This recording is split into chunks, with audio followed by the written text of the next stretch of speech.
Ashamaa harka fuunee jaallatamtoota kabajamtoota maamiloota kiyyaa nagaan araarri jaalalli waaqayyoo isiniif haa baay'atu obboleewwan kiyya amantaa biraa taatanis nagaan lafaaf bakka jirtan isiniif haa ta'u isiniin jechuun jaalladhaa kanatti aansun waa'ee sharafaa isinii qabadheen dhufeen jira. Egaa sharafa keessaa guyyaa har'aa kanan isinii fidee dhufe gabaa gurraacha yookiin immoo bilaak maarketii kan jennu jechuudha. Baankii hin dabalatu kanarraa baankii keessaa sanbata waan ta'eef information yookiin immoo odeeffannoo argachuu hin dandeenye waan ta'eef gabaa gurraacha qofa isinii fidee dhufe.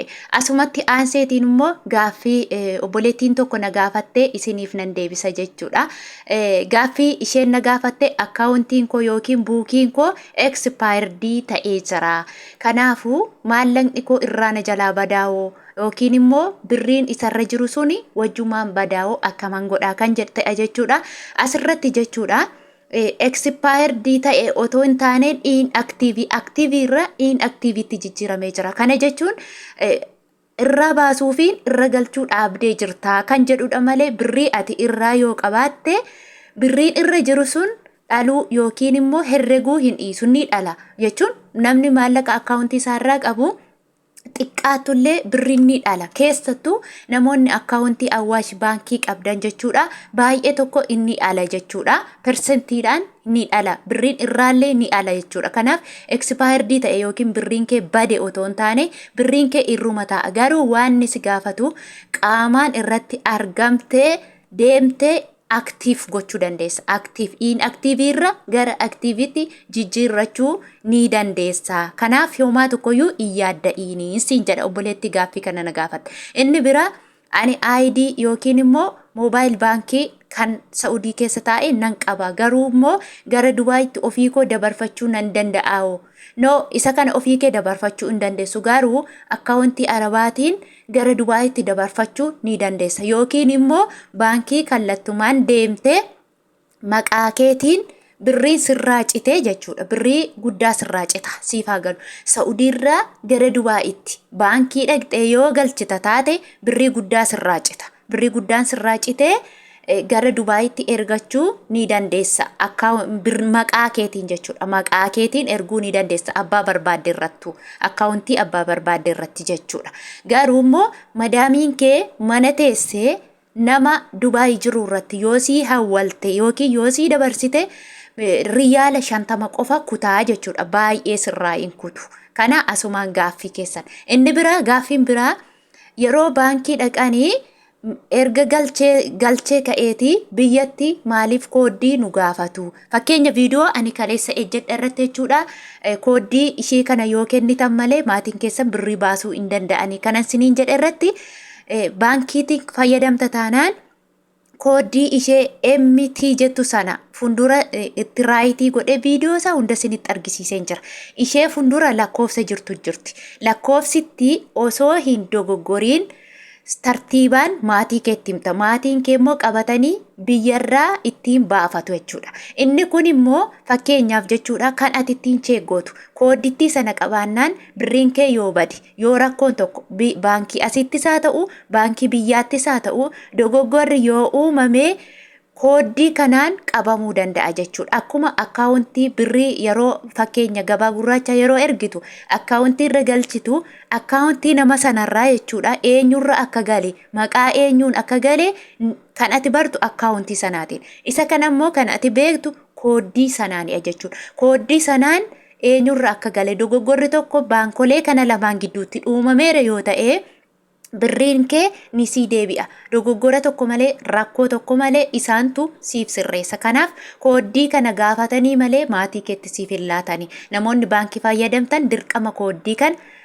birrii ergitanii kaatanii dawwaltanii suuta jettanii maatii keessanitti kooddii kana kennitanii irraa akka isaan kooddii kana qabatanii baankii dhaqanii baafatu jechuudha. Malee akka akkaawuntii irra gale birrii nama kana akkaawuntii kee irra galeera haqi fuudhii yookiin immoo haqichee godhii jechuu hin dandeessu. Isa kana kooddii kana qabatte birrii namni ergeeru jira maqaa koo irratti jetta. Inni biraa immoo maali akkaawuntii barreeffadheetiin deeme akkaawuntii maqaa barreessee dhaqe garuu maqaa malee akkaawuntiin irraa fuudhuu didanii eeyyeen sirriidha.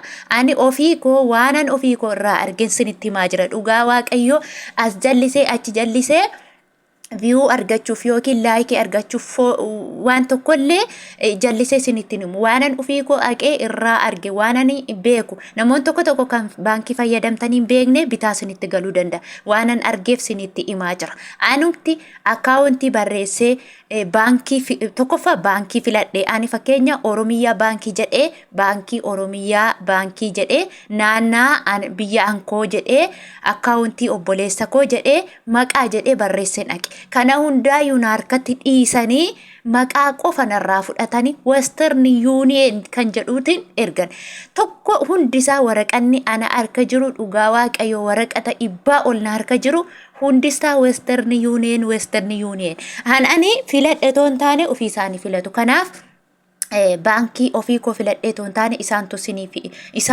callisee sirratti erga jechuudha akka Saudi Arabiyaa keessatti akkasidha biyya kaan keessatti hin beeku biyya kaan keessatti immoo warri ergitanii beektan wal beeksisuu ni dandeessu siniin jedha egaa asumaan immoo oduu sinitti dheeresse gara sagantaa keenyatti yeroo gallu guyyaa har'aa sharaafni jechuudha karaa black market yookiin karaa gabaa gurraachaatiin Amerikaa doolaarri tokko 160 tokko tuqaa 87 oolee jira. Egaa akkuma beekamu amma sharaafni ol ka'aa adeemaa jira. Gizee dura sababa sodaa irratti kan ka'e gadi bubbu'aa adeemee ture. Amma garuu ol ka'aa adeemaa jira jechuudha. Saantiboota illee ta'a ol daddabalaa adeemaa jira.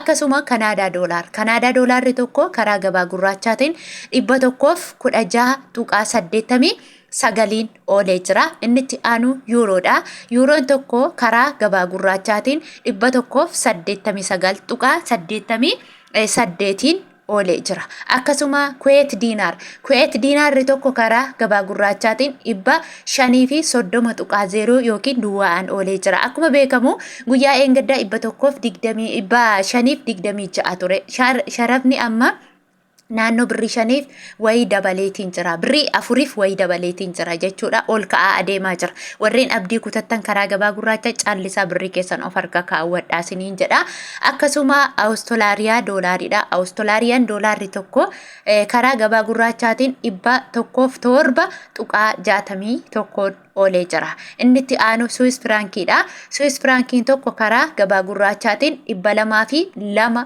tuqaa 90 oolee jira akkasuma paawundi sterlingiin tokko karaa gabaa gurraachaatiin 219 tuqaa 35 oolee jira innitti aanu Sweden kiroon tokko karaa gabaa gurraachaatiin 17 tuqaa 14 oolee jira akkasuma Omaan riyaalidha Oman riyaalli tokko karaa gabaa gurraachaatiin guyyaa har'aa 421 tuqaa 7 oolee jira innitti aanu Chaayinaa heewaan tokko karaa gabaa gurraachaatiin 22 tuqaa 71 oolee jira innitti aanu Joordaan diinaarri tokko karaa gabaa gurraachaatiin 228 tuqaa 6 oolee jira akkasuma Dubaay diraamni tokko karaa gabaa gurraachaatiin 43 tuqaa 99 oolee jira 44 jechuun saantiba tokkittee hir'atee jira kanaafuu warri Dubaay keessa jirtan yoo akkam baay'ate birrii keessan 42 gadi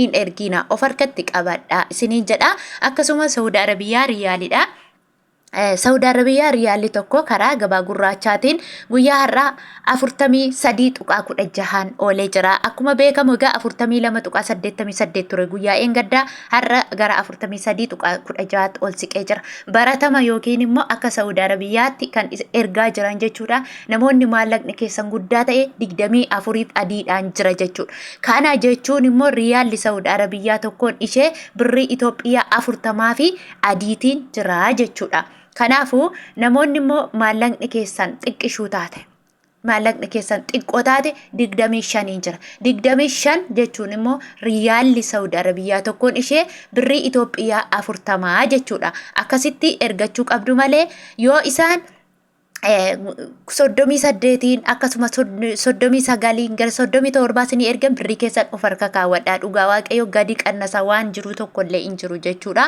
ariifattanii lakkii hin cufamaa laati lakkii maaloo jettanii maallaqa keessan hin ergina of harka kaawwadhaa isiniin jedha akkasuma inni itti aanu Bahareen diinaarri tokko karaa gabaa gurraachaatiin 429.39 oolee jira. Inni itti aanu Turkii riileedha. Turkii riileen tokko karaa gabaa gurraachaan 3.91 oolee jira. Akkasuma Ijipshiyaan paawundiin tokko karaa gabaa gurraachaatiin 3.35 oolee jira. Inni itti aanu Yemen riyaalli tokko karaa gabaa gurraachaatiin 0.64 oolee jira. Akkasuma Kaatar riyaalli tokko karaa gabaa gurraachaatiin 43.27 oolee jira. Inni itti aanu Indiyaan ruuppiin tokko karaa gabaa gurraachaatiin 1.84 oolee jira. Akkasuma Israa'el shiqil tokko karaa gabaa gurraachaatiin 46.14 oolee jira. Hordoftootaaf jaallatamtoota kabajamtoota maamiloota kiyya viidiyoon ani qabadhee isinii dhufe kana fakkaatachuudha. Viidiyoo biraan hanga walitti deebinutti nagaa naa tura. Laayik gochuu, sheer, sabskiraayib gochuu hin dagatinaa isiniin jedha. Turtii gaarii.